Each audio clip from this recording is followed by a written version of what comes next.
시간이 되었습니다. 이 시간 우리 살아계신 하나님께 기도하시면서 나아가겠습니다. 기도하겠습니다. 하나님 아버지, 주님의 날 우리가 함께 모여 예배드립니다. 이 시간 우리 가운데 좌정하여 주시옵시고 말씀이신 주님 만나는 귀한 축복의 시간 되게 하여 주시옵소서. 구별하여 이 날을 우리에게 주신 하나님, 이 시간 홀로 영광 받아 주시옵소서. 감사드리며 예수님의 이름으로 기도드립니다. 아멘. 우리 찬송 461장 함께 찬송하시겠습니다.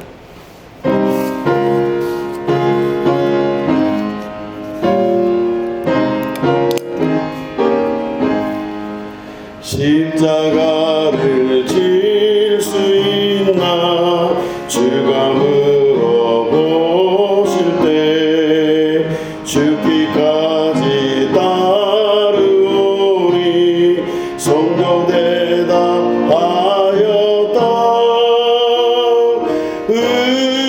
우리의 심령 주의 것이니 주님의 영상 만드소서. 주인도 따라 살아갈 동안 사랑과 충성 늘 바치오리다.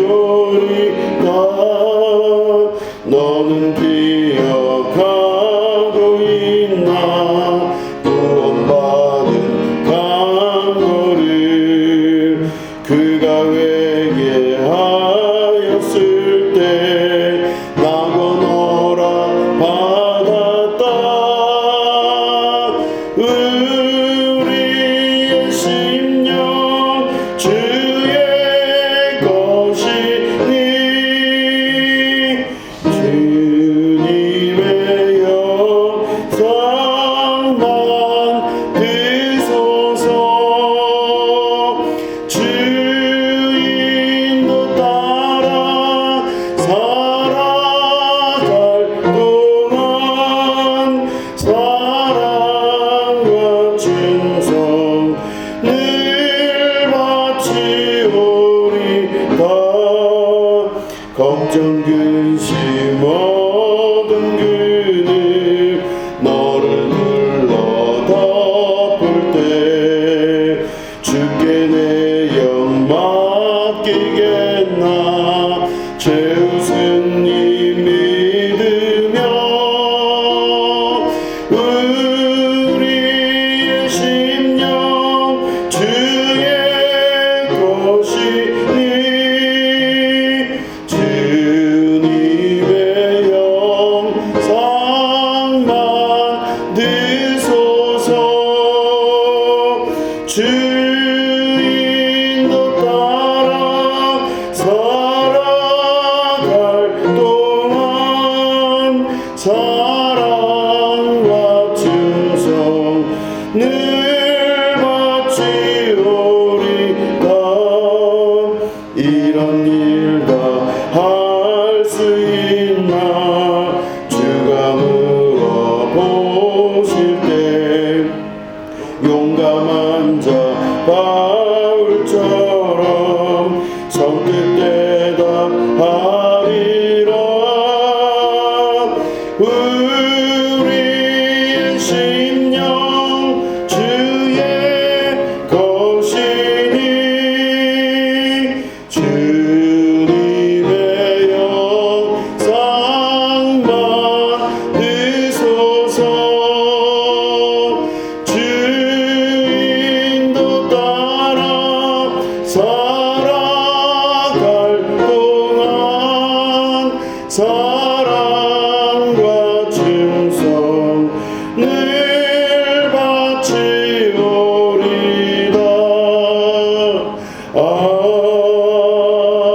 아멘. 드려진 예물을 위해서 기도하겠습니다. 하나님 아버지, 예물 드린 손길들을 하나님께서 일일이 기억하시며 하나님께서 베푸시는 선한 하나님의 뜻 가운데 살아갈 수 있도록 도와주시옵소서. 우리가 이 땅에 살아가는 동안 주님의 거룩하신 능력을 힘입어 살아갈 수 있도록 도와주시옵시고, 하나님 안에 하나님께서 우리에게 베풀어 주시는 축복을 받으며 살게 하여 주시옵소서. 믿음 안에서 승리하게 하여 주시옵시고, 특별히 기도의 제목을 가지고 주님 앞에 나온 영혼을 하나님 안수하시고 역사하셔서 주님의 나라가 이루어지는 축복과 은혜에 있게 하여 주시옵소서. 감사드리며 예수님의 이름으로 간절히 축복하며 기도드립니다. 아멘. 예, 우리 하나님 말씀을 함께 보시겠습니다. 열왕기상 13장 28절부터 32절까지의 말씀입니다.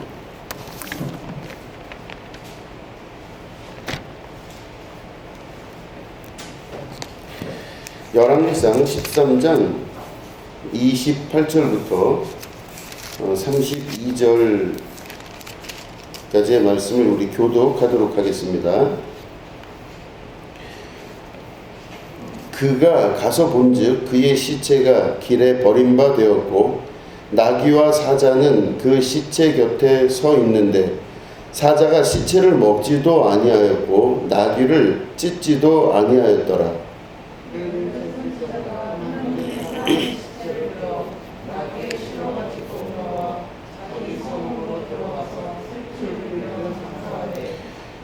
곧 그의 시체를 자기의 묘실에 두고 오호라 내 형제여 하며 그를 위하여 슬피 우니라.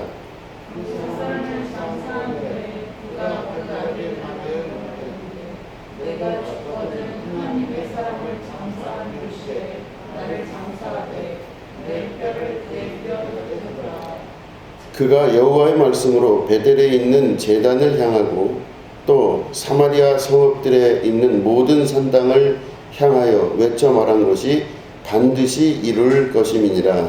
아멘. 예, 오늘은 오직 한 목표를 향하여 라는 제목 가지고 함께 말씀을 나누도록 하겠습니다. 남유다 왕국과 북이스라엘 왕국이 이제 갈라지게 됩니다. 솔로몬 사후에 그 아들 르호보암이 남유다 왕국의 왕이 되고 북이스라엘 왕국은 여로보암이라고 하는 사람이 북이스라엘의 왕이 됩니다. 그런데 이 르호보암도 문제였고 여로보암도 문제입니다. 그 이스라엘의 남북 이스라엘이 갈라진 다음에 첫 번째 나타나는 그 모든 왕들이 다 문제가 되는데 특별히 오늘 말씀을 보면은 북이스라엘에 관한 말씀입니다. 여로보암입니다. 이 여로보암이 왕이 돼서 이제 북이스라엘 왕이 됐는데 여로보암이 이렇게 보니까 사람들이 예루살렘 성전에 가서 제사를 드리는 거예요. 그러니까 북이스라엘에서부터 남유다에 있는 예루살렘에 가서 예루살렘 성전에서 하나님께 제사를 드리는 겁니다. 그러니까 여로보암이 하나님을 향한 믿음이 있지가 않은 사람인 거죠. 그러다 보니까 이 제사를 드리러 사람들이 내려갈 때 자기가 혹시 인기가 없어질까 하는 두려움을 가지게 돼요. 왜냐하면 이 사람들의 신앙의 중심은 예루살렘 성전이었는데 남북이 갈라지고 나서 이 위에 있던 북이스라엘의 많은 사람들이 예루살렘 성전으로 절기에 따라 다 제사를 드리러 내려오는데 혹시 가서 보니 그 예루살렘이 참 좋고 또 남유다 왕국이 훨씬 더 좋은 거 아니냐. 그 또 남유다 왕국 르호보암이 정치를 잘해서 잘 다스리는 거 아니냐. 이렇게 오해를 할까봐 혹은 생각을 할까봐 북이스라엘에 있었던 여로보암이 긴장을 하는 거예요. 그 일종의 질투가 생긴 거죠. 질투의 마음이 살살 끓어오르다가 여로보암이 극단적인 결단을 합니다. 바로 뭐냐면 예루살렘 성전으로 가지 마라 이렇게 나라에 방을 붙입니다. 예루살렘 성전으로 가지 말고 다시 말해 예루살렘 성전에 가서 제사 드리지 말고 우리가 여기다가 그 제사를 드릴 수 있는 곳을 만들면 되지 않겠냐 이렇게 얘기를 하는 겁니다. 그래서 보니까 예루살렘 성전으로 갈 필요 없이 우리 여기도 베델이라는 곳도 있고 단이라는 곳도 있지 않냐?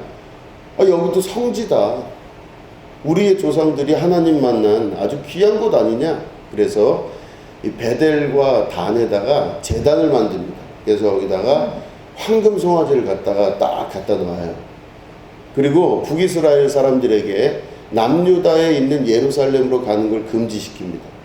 그리고 양쪽에 두 군데나 되니까 얼마나 편안하냐. 양쪽 가서 편한 대로 예배를 드리고 제사를 드리자 이렇게 이야기를 합니다. 그리 진행이 됐죠. 그런 다음에 그 유대 원력에 따라서 원래 하나님께서 제정하신 그 때에 따라서 제사를 예루살렘에 드리러 가야 되는데 그 무슨 유대 원력이 무슨 상관이 있냐. 우리가 따로 만들자. 그래서 임의로 자기 마음대로 자기가 생각을 해서 사람들이 움직이기에 가장 좋은 때를 택해서 제사 드릴 수 있는 그 절기를 결정을 합니다. 그래서 유대 원력하고는 상관이 없이 우리들 마음대로 합시다. 그래서 여로보암이 그렇게 해서 산당 2개에다가 시간도 자기 마음대로 정한 다음에 그런 다음에 제사를 드릴 수 있도록 이렇게 만들어 줍니다.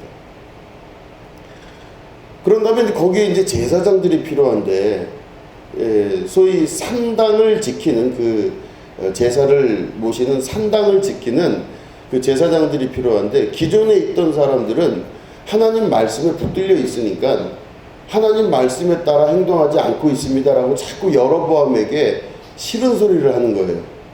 기존의 제사장들이. 그러니까 여로보암이 그 사람들 필요 없다.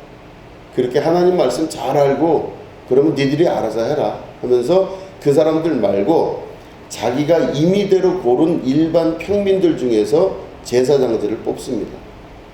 그래 이 산당은 정말로 말도 안 되는 이제 하나님께 제사 드리는 장소와 이게 된 겁니다.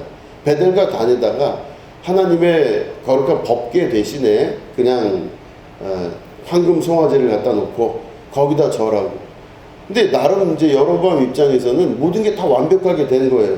거기는 제사장도 있고 또 돈 많이 들여서 이렇게 성전도 건축했고 또 거기다가 귀한 금을 모아다가 금송아지를 만들어 놨으니 얼마나 좋냐 이거. 하나님께서 얼마나 기뻐하시겠냐 생각해서 돈으로 다 만들어 갖고 예쁘게 만들어서 거기다 해놨으니 얼마나 기뻐하시겠냐. 그래서 그곳에다 이렇게 사람들을 가게 하고 이렇게 만들었습니다. 이게 북이스라엘의 1대 왕이 했던 일입니다. 그럴 때 오늘 우리가 읽은 열왕기상 13장에 보면은 하나님께서 하나님의 사람이라고 하는 선지자를 보내집니다. 하나님의 사람, 그 사람의 이름은 나오진 않는데 하나님의 사람이라는 그 선지자를 보내서 이 산당이 곧 무너질 것이고 그리고 요시야라고 하는 왕이 나타나서 너희들을 다 치리하게 될 것이며 너희들은 그 멸망의 자리로 들어서게 될 것이다 라고 예언해라. 그래서 그 말씀을 들고 갑니다. 가서 여로보암 왕에게 가요. 그래서 여로보암 왕에게 그 이야기를 합니다. 근데 갔을 때 때마침 여로보암 왕이 제사를 드리고 있었어요. 하나님 앞에 제사를 딱 드리고 있었어요. 얼마나 신앙적이에요. 이 겉모습만 보면 열심히 해갖고 겉모습으로 다 신앙 생활 잘 하는 거죠. 근데 제사를 드리고 있는데 이 하나님의 사람 이 선지자가 와서 이야기를 합니다. 그런 이제 저주의 말을 해요. 그러니까 이 여로보암이 갑자기 막 분노가 치밀면서 손을 들어서 저 선지자를 죽여라 라고 아마 했겠죠. 손을 막 들고 있는데 갑자기 손이 확 마르다. 손이 마른 그 병이 생기는 거예요. 그러니까 뭐 자기 손이 갑자기 그렇게 되니까 막 너무 급해서 누구를 찾을 수도 없고 그 근처에 있는 사람들은 제사장이라고 하지만 전부 다 평민들이잖아요. 그러니까 잘 어떻게 해야 될지 모르는 거예요. 그럴 때 이 여로보암이 너무 급하니까 그 자기에게 저주를 하러 온 이 선지자에게 내 손을 좀 낫게 해달라고 부탁을 막 합니다. 결국에는 그 손을 낫게 해줬어요. 그랬더니 이 하나님의 사람 이 선지자에게 여로보암이 고맙다고 인사를 하면서 일단은 우리 궁으로 와라. 그래서 내 집으로 와서 먹을 거 충분히 주고 또 충분히 휴식을 취하게 하고, 그 다음에 모든 폐물과 예물 같은 것들을 내가 줄 테니까 그걸 받아가라. 이렇게 왕으로서 자기 그 대접을 잘 하려고 했겠죠. 그렇게 나옵니다. 그런데 이 사람이 하나님의 이 선지자가, 하나님의 사람이 하나님께서 먼저 하신 말씀을 이야기를 해요. 너는 그 북이스라엘로 들어갔을 때 어떤 집에도 들리지 말고 물 한 잔도 먹지 말며, 거기선 어떤 떡이나 고기나 무엇이든지 받는 대로 절대로 먹지도 말고 머물지도 말고 갔다가 그 말을 하고 그대로 돌아오라. 이렇게 이야기를 합니다. 하나님께서 말씀하셨어요. 그러면 이제 그 왕이 말한 대로 거기 들어가면 안 되죠. 그래서 과감하게 멋있게 얘기를 합니다. 아닙니다. 하나님께서는 이 저주의 말씀만 전달하고 먹지도 마시지도 말고 들리지도 말고 그냥 내려오라 그랬습니다. 하고 그 말씀을 탁 하고 하나님의 말씀을 전한 다음에 과감하게 멋있게 싹 돌아서 나옵니다. 잘한 겁니다. 아주 잘했어요. 그런데 이제 내려오는 중간에 그 북이스라엘에 있었던 원래 선지자가 또 있었던 겁니다. 근데 선지자의 아들들이 이 하나님의 이 말씀을 전하러 온 선지자가 여러 번 왕에게 그런 저주를 퍼붓고 자기 집으로 돌아가고 있다는 정보를 다 듣고 자기 아버지 선지자에게 이야기를 해요. 아버지, 그 밑에 남유다에서 온 그 선지자가 왕에게 그런 말을 전하고 지금 밥도 안 먹고 물도 안 마시고 그냥 내려간다고 합니다. 이렇게 이야기를 해요. 그러니까 그 아버지가 급히 그 아들들에게 시켜서 그 하나님의 사람을 자기네 집으로 좀 빨리 오게 하라 그래요. 확 오게 해요. 근데 이제 하나님의 사람이 그 선지자의 집 근처로 왔을 때 막 들어오라고 막 얘기를 해요. 안 들어간다고 똑같이 얘기를 하겠죠. 하나님께서 여기 들리지도 말고 물도 먹지 말라. 이렇게 얘기를 했다고 얘기를 해요. 그랬더니 이 선지자가 의외의 말을 합니다. 우리가 지금 13장 20절, 28절부터 읽었는데 13장 18절 말씀을 17절, 18절 말씀을 우리 같이 읽겠습니다. 우리 17절, 18절 말씀을 같이 읽겠습니다. 시작. 이는 여호와의 말씀이 내게 이르시기를 네가 거기서 떡도 먹지 말고 물도 마시지 말며 또 내가 오던 길로 되돌아가지도 말라 하셨음이로다. 그가 그 사람에게 이르되 나도 그대와 같은 선지자라. 천사가 여호와의 말씀으로 내게 이르기를 그를 내 집으로 데리고 돌아가서 그에게 떡을 먹이고 물을 마시게 하라 하였느니라 하니 이는 그 사람을 속임이라. 아멘. 요 보니까 이 그 초대하는 그 나이 드신 그 북이스라엘의 선지자가 얘기를 했어요. 뭐라고 얘기를 하냐면 안심을 시키면서 나도 같은 선지자다. 나도 같은 그 선지자고 또 천사가 여호와의 말씀으로 내게 일러서 그를 너의 집으로 데리고 들어가서 대접하라 이렇게 이야기를 했다고 얘기를 해요. 그런데 맨 마지막에 보니까 뭐래요? 이는 그 사람을 속임이라 이렇게 기록이 되어 있어요. 속인 거예요. 그죠? 그러니까 다시 말해 지금 이 선지자가 이 나이 들은 선지자가 그 뒤에 내려가려고 하는 남유다 선지자를 거짓말로 속인 거예요. 다른 말로 하면 하나님의 천사가 그에게 나타난 적이 없었던 겁니다. 나타난 적이 없는데 그냥 나타났다고 얘기를 하는 거예요. 그럼 이 선지자 내려가려고 하는 남유다에서 온 선지자는 어떻게 해야 되죠? 과감히 뿌리치고 그래도 하나님 말씀 듣고 내려갔어야 돼요. 자기 고향으로 가야만 됩니다. 근데 가질 않아요. 그 집 들어가서 밥을 먹어요. 빵도 먹고 떡도 먹고 물도 마시고 하면서 이런저런 얘기를 나눴겠죠. 그런 다음에 나왔는데 보니까 나와서 이제는 다시 내려가는 길에 사자가 나타나서 그 선지자를 물어뜯어 죽입니다. 근데 성경의 기록을 보면 오늘 읽은 말씀을 보면 그 선지자를 물어뜯어서 죽였는데 선지자를 먹지도 않고 사자가, 또 선지자가 타고 왔던 나귀도 건들지도 않고 그대로 살아있더라는 거죠. 그러니까 이 선지자의 죽음은 단순히 사자가 배가 고파서 먹은 것이 아니라 하나님의 뜻에 의해서 이 선지자가 죽임을 당한 것이다 라는 것을 강조하고 있는 것입니다.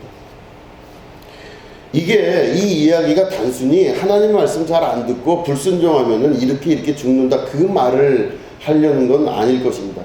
그 안에 가지고 있는 더 깊은 내용이 아마 있을 것으로 우리가 생각해 볼 수가 있습니다.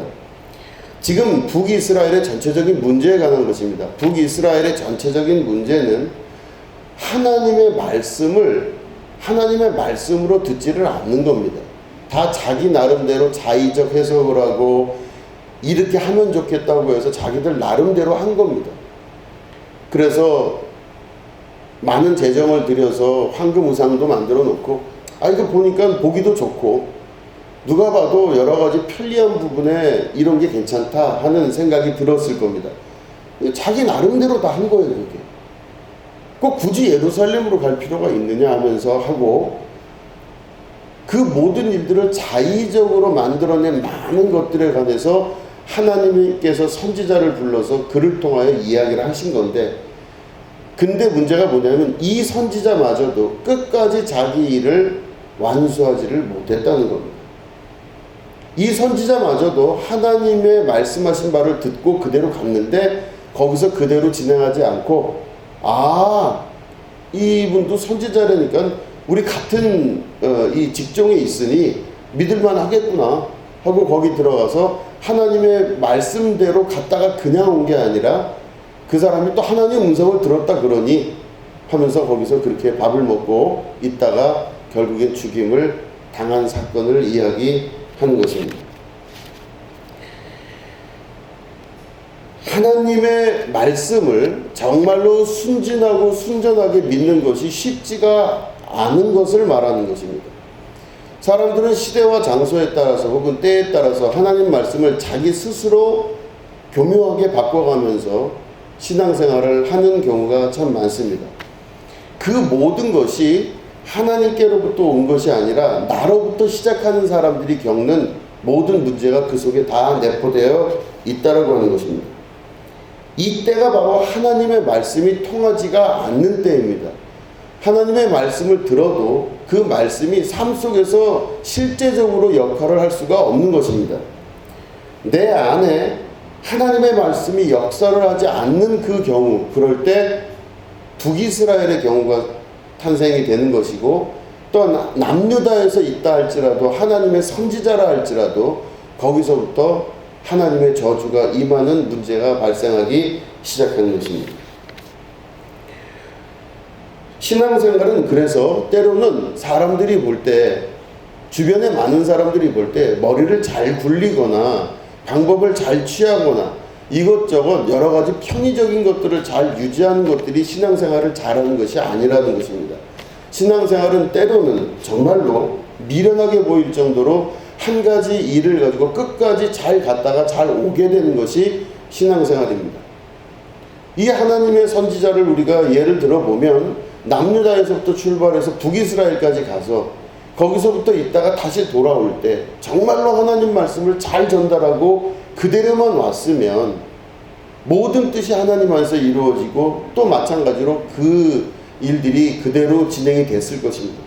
그런데 그렇게 하지를 못하고 다 자기 생각대로, 자기 뜻대로, 자기 경험대로, 자기 방법대로 이것들을 바꿔가면서 겉으로 볼 때는 모양이 있으나 그 속은 하나님의 사람이 아닌 것으로 바뀌어지는 그런 신앙생활을 하게 되었다는 것입니다.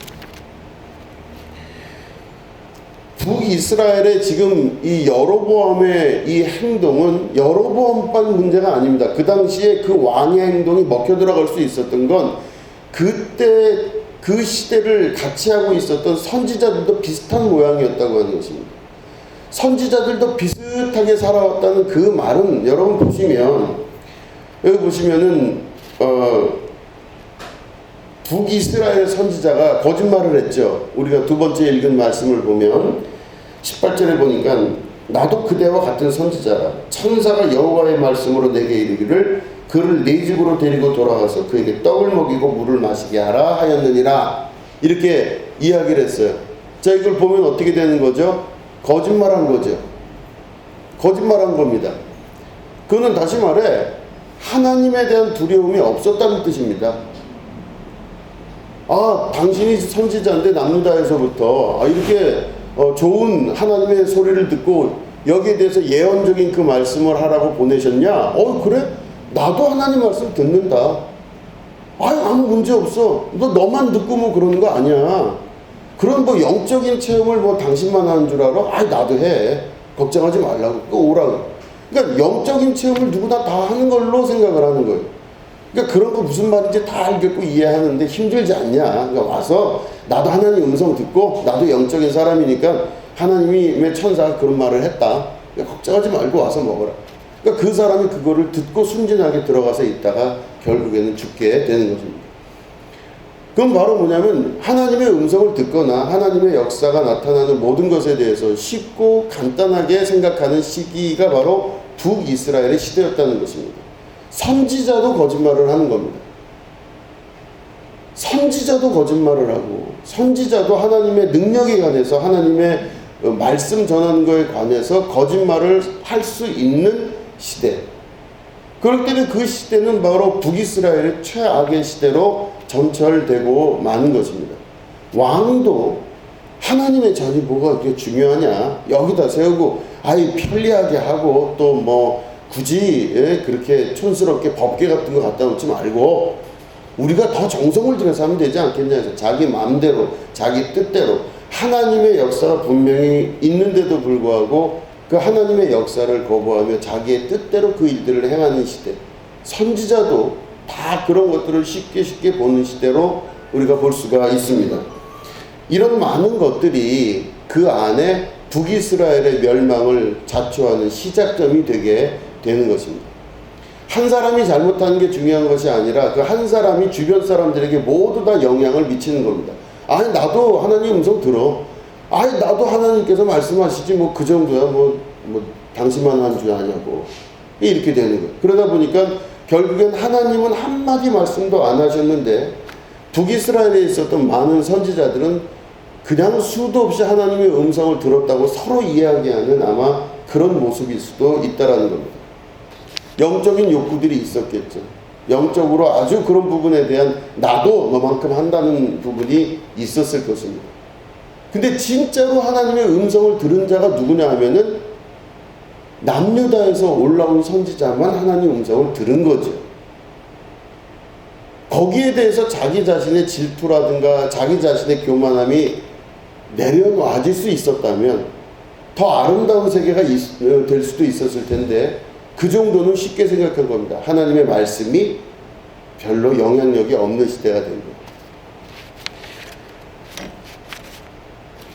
이런 일이 너무나 많이 비일비재하고 구약에 있었던 열왕기상 13장에 나와 있던 초기 남부 이스라엘 시대에만 있었던 것이 아닙니다. 이 시대는 역사적으로 계속 반복이 되어 오고 모든 기독교 역사뿐만 아니라 모든 종교사회 역사, 인류사의 모든 역사 가운데 그런 일들이 비일비재했다라고 하는 것입니다. 그러면 현대를 살아가는 우리들이 볼 때 현대 우리들의 세계 속에서도 그런 세계가 이루어지고 있느냐? 이루어지고 있습니다. 2006, 7년 정도를 기점으로 해가지고 손기철 장로님이라는 분이 치유 집회를 하는데 그게 유명해지기 시작합니다. 그래서 병든 사람들, 아픈 사람들이 그 장로님 집회에 다 가서 몰려서 막 기도를 받고 하나님의 음성을 듣고 그 즉시에서 치유를 받는 이제 그런 이제 집회가 있었습니다. 그래서 그 집회가 막 그냥 막 온누리교회를 중심으로 해서 막 번져가기 시작했죠. 그러니까 이 송기철 장로의 치유 집회, 킹덤 빌더 스쿨이라고 하는 이 선지학교라고 하는 학교도 만들면서 이게 전국적으로 자꾸 퍼져가고 있고 또 해외에서도 그 집회가 계속 일어나고 있었습니다. 그랬는데 그런 모든 집회 가운데 그 송기철 장로님의 영적인 능력들이 막 파워가 강하게 막 나타나고 사람들 사이에서 유행을 타고 막 글로 몰려들기 시작한 거예요. 그 매주 뭐 수천 명, 뭐 거의 10,000명에 육박하는 사람들이 매주 화요일 날마다 그 집회에 막 참여하고 난리가 났습니다. 그러면 그 모습은 여러분, 하나님께서 그를 그렇게 쓰시는 송기철 장로님을 그렇게 쓰는 하나님의 능력이 그에게 있다고 볼 수 있는 거죠. 그런데 그로부터 한 3년 정도 흐른 후죠. 2010년, 2012년 그 사이입니다. 3년에서 5년 사이에. 지금 돌아가신 조용기 목사님이 영상에서 똑같이 행동합니다. 저기에 무슨 위암을 갖고 있는 사람이 있습니다. 여기에 무슨 병이 있는 사람이 있습니다. 그러니까 그 집회가 송기철 장로님 하는 집회와 똑같이 순복음교회에서 하고 있는 거예요. 제가 그걸 보고 정말 저건 좀 아닌 것 같다 이런 생각이 들었어요. 그건 아닌 것 같았어요. 제가 이 이야기를 자꾸 하신 분을 욕을 하려고 이야기하는 것이 아닙니다.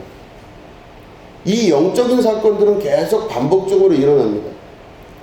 하나님의 종들은 하나님의 종으로서 자기에게 주어진 역할을 충실히 최선을 다해서 해야 됩니다. 그리고 최소한 영적인 부분에 있어서는 거짓말을 하면 안 됩니다. 그리고 넘어가지 말아야 될 선을 넘어가서는 절대로 안 되는 것입니다.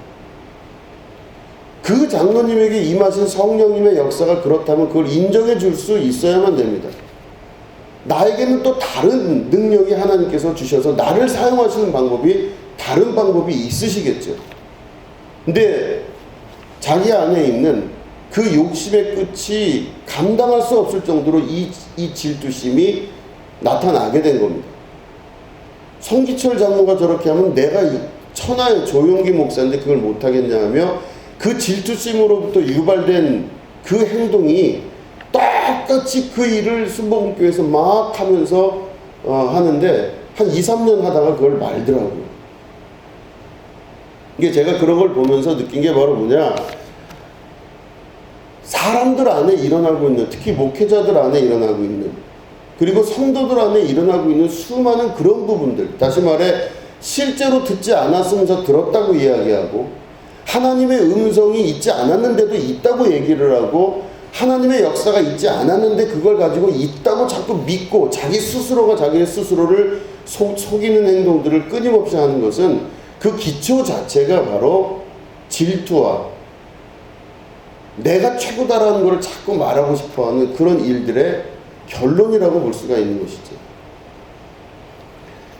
북이스라엘에서 있었던 이 선지자에 관한 이야기는 그래서 단순히 쉽게 넘어갈 일이 아니라고 하는 것입니다.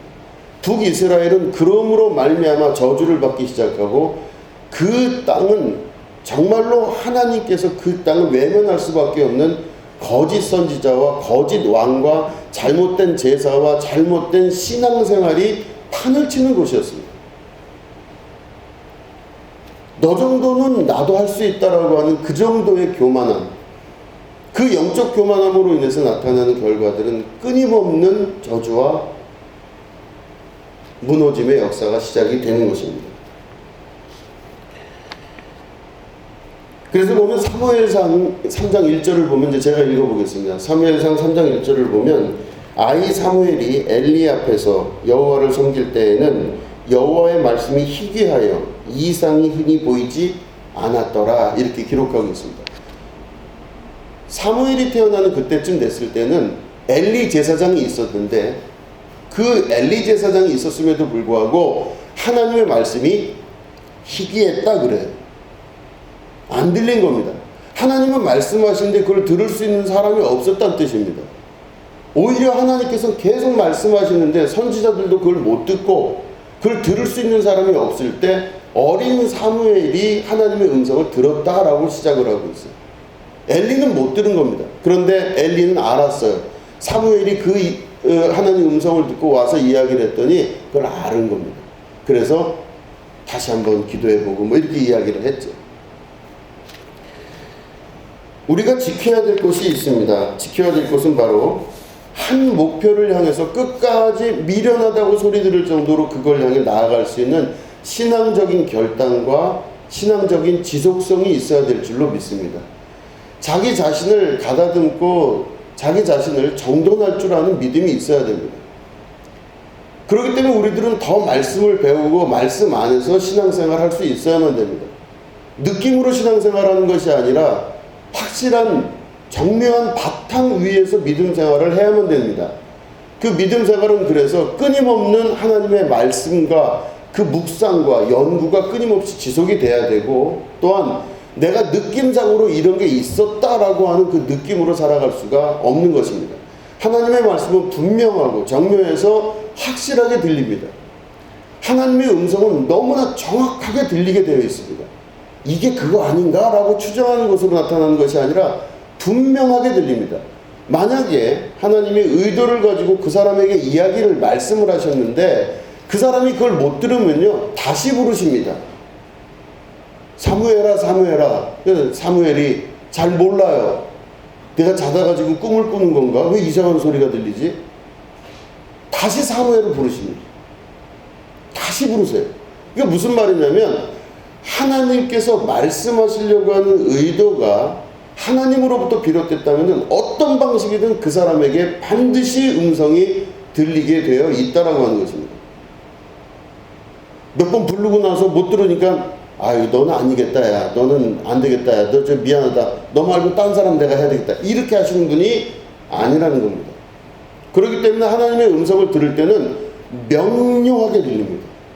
정확하게 들리고, 내가 가령 못 들었다 할지라도 다시 확인해서 하나님께서 명확하게 말씀을 하십니다. 그렇기 때문에 들은 사람은 확실히 그게 하나님의 음성인 걸 알게 되는 겁니다. 거기에 대해서 스스로 솔직할 수 있어야만 되는 것이죠. 그런데 솔직함이 사라진 시대입니다. 솔직함이 없어요. 그리고 하나님 음성 안 들어도 들었다고 얘기해도 충분히 가능한 시대가 바로 북이스라엘 시대였던 것입니다. 굳이 그렇게 안 해도 나도 너 정도는 한다는 수준의 그 영적인 단계들이 왔을 때 그 안에서 문제가 발생하기 시작합니다. 그런데 오늘 말씀 보시면 이 북이스라엘에 있었던 이 선지자, 이 초대했던 선지자, 연세가 지긋한 초대했던 선지자가 나중에 그 자기의 초대를 받고 사자의 밥이 돼버린 남유다의 선지자가 그렇게 죽었다라고 하는 소식을 듣고 나서 가슴 치면서 괴로워합니다. 그리고 아들들에게 뭐라고 유언을 하냐면 그 사람의 뼈를 묻을 때 나도 이제 죽을 텐데 나 죽을 때 그 사람 뼈 옆에 나를 좀 묻어달라 이렇게 얘기를 해요. 너무 가슴이 아프다는 거예요. 왜냐하면 이 선지자가 그래도 선지자는 선지자였던 거였습니다. 아나무인이 아니라 아주 미세하게 그 시기를 바로 넘어간 겁니다. 그 미세한 유혹을 넘어갔던 거예요. 그냥 막대 먹은 선지자였으면은 그게 뭐냐, 뭐 이렇게 생각을 했을 텐데 그게 아니라 그 선지자가 죽었다는 소식을 들었으니까 딱 자기가 영적으로 깨달아 아는 겁니다. 자기 실수도 깨달아 아는 거예요. 자기가 거짓말한 거에 대해서 자책감과 죄책감도 일부분 가지고 있었다고 하는 것입니다. 그렇기 때문에 그 뼈를 묻을 때 내가 죽고 나서 그 사람 옆에 나를 좀 묻어달라 하고 그 사람의 모든 남유다에서 온 그 선지자, 자기로 인해서 죽임을 당한 그 선지자의 모든 뜻이 하나님 안에서 이루어지기를 바란다라고 이렇게 고백을 하는 것이죠.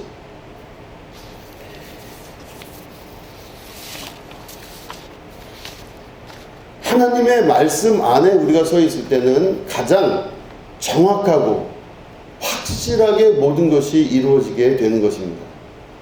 대충 일어나는 느낌이나 대충 일어나는 것으로는 어떤 것도 이루어질 수가 없습니다.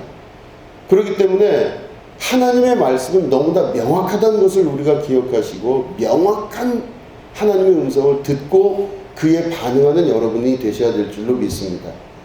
또한 하나님의 말씀은 정확해야 됩니다. 정확하게 그 말씀을 듣고 정확한 명료한 신앙생활이 돼야 되는 것입니다.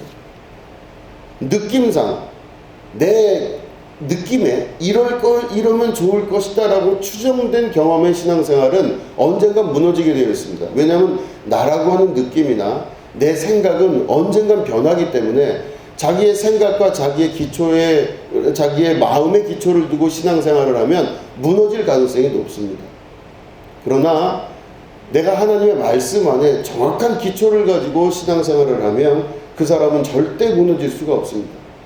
예수님께서도 말씀하시기를 모래 위에다가 그 집을 짓는 자는 바람이 나고 비가 내리면은 무너질 위험이 있지만 단단한 기초 위에다가 흔들리지 않는 그 기초 위에다가 자기의 집을 짓는 자는 비가 오고 창수가 난다 할지라도 거기서 절대로 무너지지 않는다 말씀을 하시는 거죠.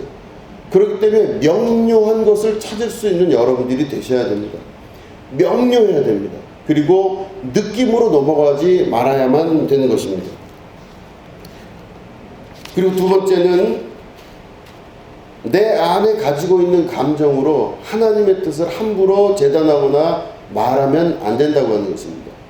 너무나 명확한 것이기 때문에 그 명확한 것을 나도 그걸 들었다라고 이야기할 수 있는 이 정도의 거짓된 사회에서 살지 말아야 되는 겁니다.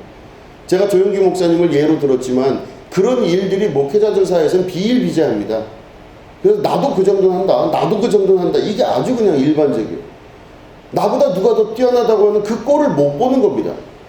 나보다 누가 대단하다는 거 그거 못 보는 겁니다. 그래서 정말로 이 사회에서 그렇지 않을 것 같았지만 실상 그 속으로 들어가면 그 질투의 이 힘은 어마어마합니다. 나만이 위대하거든요.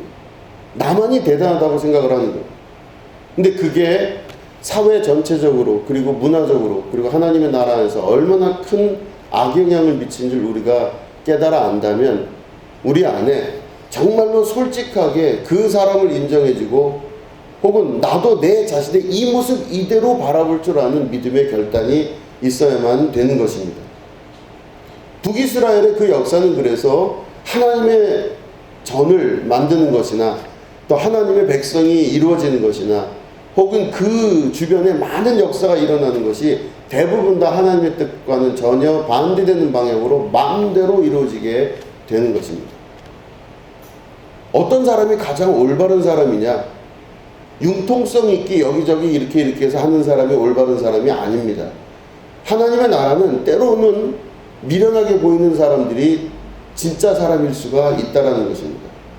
끝까지 미련하게 그거를 정말로 그렇게 믿고 살아가는 사람, 하나님 말씀하신 대로 정말로 그대로 진짜로 믿는 사람이 사람들이 볼 때는 머리를 못 쓰는 거죠. 멍청해 보이고 미련해 보입니다.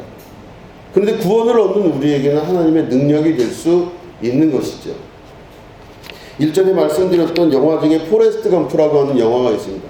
포레스트 검프는 태어날 때부터 장애를 가지고 태어났습니다. 다리도 불편하고 또 약간 전체적으로 떨어져요. 근데 자라나면서 이 포레스트 검프가 어릴 때는 잘 걷지도 못했는데 시간이 지나면서 점점 걸을 수 있게 됐어요. 근데 문제는 머리는 그렇게 발전을 못해요. 발달이 안 돼요. 그러니까 머리는 그대로 어릴 때 모습 그대로 아마 이게 발달이 안 된 상태로 이제 자라나게 됩니다. 근데 이 포레스트 검프가 특징이 바로 뭐냐면요. 남들이 볼 때는 자라나지 못하고 좀 덜 떨어진 아이인데 그 아이의 특징이 바로 뭐냐면 자기가 듣고 또 누군가가 이걸 하라고 하면 그걸 그대로 해요. 만약에 예를 들어서 달려라 그러면요. 계속 달려요. 멈추란 소리를 누가 안 하면 계속 달려요. 그러니까 포레스트 검프를 막을 방법은 누군가가 달리라고 한 사람이 멈추라고 할 때 그게 멈출 수가 있어요. 그 포레스트 검프가 그래서 영화가 나왔을 때 사람들이 이게 무슨 영화냐, 바보 영화냐, 뭐 여러 이야기들이 많았습니다. 근데 이 포레스트 검프의 진짜 그 영화의 가장 아름다운 건 바로 뭐냐면 현대사회에 사는 우리들이 얼마나 머리를 쓰고 사는지에 관한 이야기입니다. 누가 과연 똑똑하며 누가 과연 지혜로우며 누가 마지막에 승자가 될 것인가 봤을 때 똑똑하고 머리 굴리고 그죠? 그런 사람들이 뭐든지 다 잘할 것 같은 사회가 현대사회입니다. 겉으로 볼 때. 그러니까 딱 겉으로 볼 때 똑똑해 보이고 괜찮아 보이고 머리를 잘 굴리고 기회를 잘 타는 사람이라고 보는 사람들이 똑똑하다고 여겨지는 그런 시대입니다. 근데 그런 시대에 포레스트 검프 같은 하라면 하고 하지 말라면 안 하는 그런 사람을 찾기가 어려운 거예요. 포레스트 검프는 그 자리에서 그대로 믿고 그대로 하란 대로 하는 사람입니다. 이 영화가 주는 바는 바로 그런 사람이 정말로 마지막 최후의 사랑과 모든 것을 쟁취할 수 있다라는 것을 우리에게 말해주는 거죠. 이게 바로 십자가의 도가 멸망받는 자들이 볼 때는 미련해 보이지만 구원으로는 우리에게는 하나님의 능력이 된다는 것입니다.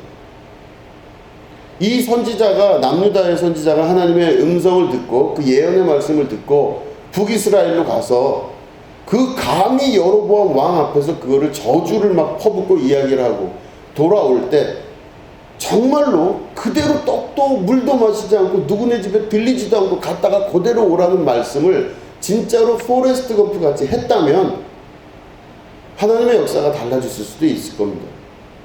그런데 이 사람마저도 가다 보니 거짓의 거짓, 그 안에서 그 선지자가 거짓말하는 거짓에 속아 결국에는 죽게 되었다는 이야기죠. 자기가 하던 일, 자기가 하는 생각, 자기가 하는 모든 것들에 여러 가지 방법으로 대안을 마련하고 방편을 쓰는 것이 우리가 살아가는 대부분의 방법들입니다.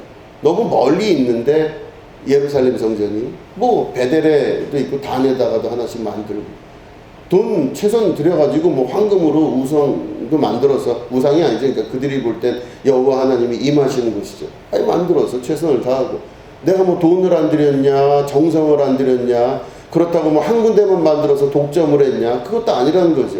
여로보암도 최선을 다했다고 자기는 얘기하는 겁니다. 아니 그래 선지자들은 자꾸 반항하는 말을 하니까 아니 내가 국정을 운영하려다 보니 굳이 저런 선지자들 필요 없이 잠깐이라도 일반 평민들 중에서 우리 제사장도 만들고 해서 아니 골격은 다 갖추지 않았느냐 이거죠. 그렇게 해서 나름대로 그 사람 입장에서 만들어낸 세계, 그 세계 안에서 머리를 써가면서 신앙생활하는 것, 이게 바로 북이스라엘의 멸망의 원인이었다면 오늘 우리는 정말 하나님 말씀을 말씀대로 진짜로 순진하게 믿을 수 있는 여러분 되셔야 될 줄로 믿습니다. 순전하게 믿는다는 것은 그런 것입니다. 정말로 하나님 말씀을 진짜로 믿는 겁니다. 하나님 말씀을 정말로 믿고 그대로 갔다가 그대로 떡도 물도 먹지 않고 올 수 있는 믿음, 그렇게 하라고 하니까 그렇게 하는 정말 미련 맞은 믿음, 하나님의 음성만 명확하게 듣고 정명한 그 말씀을 듣고 믿고 그대로 행동할 줄 아는 자기의 자세, 이게 바로 신앙생활의 아주 중요한 부분이라 볼 수가 있습니다. 시간이 조금만 지나면 다 바뀌게 되어 있습니다. 우리는 어떤 때로는 이렇게 신앙생활하고 때로는 이렇게 신앙생활을 합니다. 근데 다 자기 뜻에 맞게 행동을 할 때가 많아요. 저마저도 그럴 때가 있습니다. 때로는 이렇게, 때로는 저렇게. 그리고 다른 사람이 영적으로 이렇다 그러면 그거에 대해서 질투를 가질 수도 있습니다. 그러나 분명한 것은 바로 나와 1대1로 만나시는 하나님을 반드시 만나시고 그 하나님의 음성을 듣고 정확하고 명확한 것 기초 위에서 하나님 말씀을 그대로 한 목표를 향해서 끝까지 갔다가 그 목표를 이루는 여러분 되시기를 축원드립니다. 다 남의 얘기를 듣거나 다른 사람의 무엇을 듣는 것이 아니라 내 안에서 하시는 하나님의 음성을 들을 줄 아는 그런 하나님의 말씀이 희귀한 때가 아니라 나에게 들리는 사무엘 같은 믿음의 백성이 되시기를 주님의 이름으로 축원합니다. 기도하겠습니다. 하나님 아버지 감사합니다. 우리 안에 주님의 거룩한 음성이 들리게 하여 주시옵소서. 그리고 그것을 지켜나갈 줄 아는 믿음의 백성 되게 하여 주시옵소서. 우리 안에 가지고 있는 여러 가지 것들, 특별히 하나님의 말씀을 듣지도 않았으면서 들었다고 하거나 또 하나님께서 말씀하신 그곳에서 예배드리지 아니하는, 예루살렘이 아니라 단이나 베델에서 황금 우상을 갖다 놓고 기도하는 그런 우를 범치 않게 하여 주시옵소서. 한 곳을 향하여 정말 순진하고 순전하게 믿음으로 이루어날 줄 아는 축복의 자녀들 되게 하여 주시옵소서. 지금은 우리 구주 예수 그리스도의 은혜와 하나님 아버지의 지극하고 무궁하신 사랑과 성령님의 감화감동 축복교통 역사하심이 오늘 예배 가운데 함께하는 주님의 거룩한 백성들 위에 지금부터 영원히 함께하옵시기를 간절히 축원하옵나이다. 아멘.